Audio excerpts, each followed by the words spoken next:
an informed conservative says something like, well, yeah, there's a problem there, but let's not get ahead of ourselves and presume that we actually know how to fix it in a way that won't just make it worse. Right, right.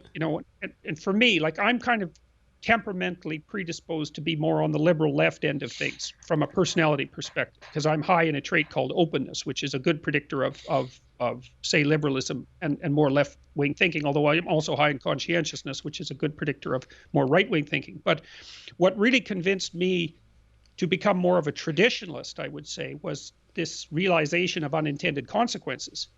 Is that it's very, very difficult to make alterations to a complex system in a manner that doesn't make the system function worse instead of better.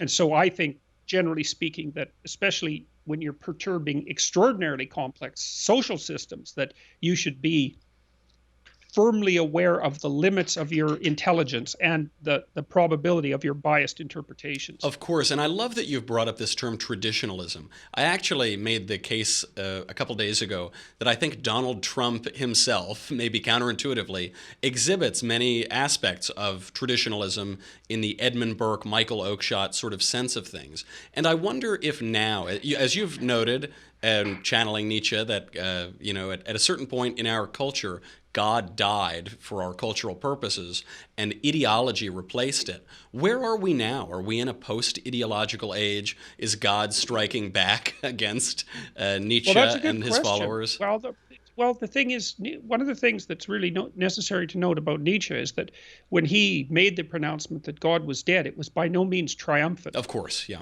So because people misunderstand that a lot.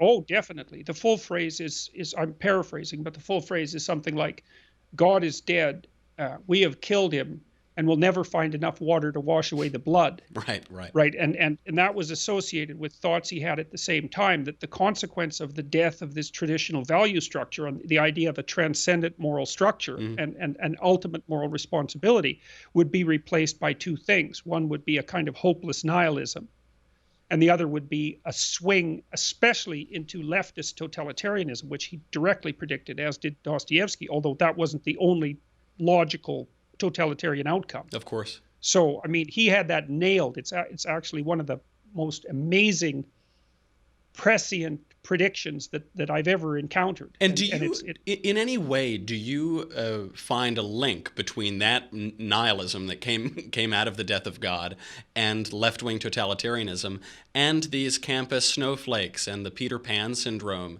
and the pajama boys, this apathetic, malaise, whiny, bratty culture that we're seeing among a perfectly luxurious, young, healthy, wealthy generation? Well, you need a direction, right? And without that, you're bereft certainly of positive emotion, but you're also hyper anxious.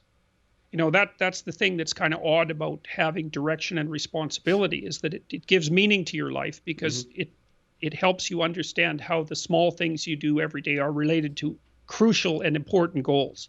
Without that, it's very, very difficult to orient yourself in the world.